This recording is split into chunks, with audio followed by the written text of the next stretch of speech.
ଯଦି ଆପଣଙ୍କ ଜୀବନରେ କୌଣସି ପ୍ରକାର ଅଶାନ୍ତି ଅଛି ତାହେଲେ ସମ୍ପୂର୍ଣ୍ଣ ଶାନ୍ତ ରୁହନ୍ତୁ ଏବଂ ଈଶ୍ୱରଙ୍କୁ ନିଜ ଜୀବନରେ ଅନୁମତି ଦିଅନ୍ତୁ।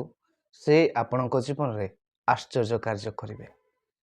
କୌଣସି ବିଷୟରେ କାହା ସହିତ ଆପଣ କମ୍ପେୟାର କରନ୍ତୁ ନାହିଁ କି କୌଣସି ବିଷୟରେ ଆପଣ କାହାକୁ କମ୍ପ୍ଲେନ୍ କରନ୍ତୁ ନାହିଁ। କୌଣସି ପ୍ରକାର ଡିଷ୍ଟ୍ରାକ୍ସନରେ ଆପଣ ପଡ଼ନ୍ତୁ ନାହିଁ, କିନ୍ତୁ ଈଶ୍ୱରଙ୍କ ଠାରେ ନିଜର ମନକୁ ସ୍ଥିର ରଖନ୍ତୁ। ସେ ଆପଣଙ୍କୁ ଚିରନ୍ତନ ଶାନ୍ତି ପ୍ରଦାନ କରିବେ।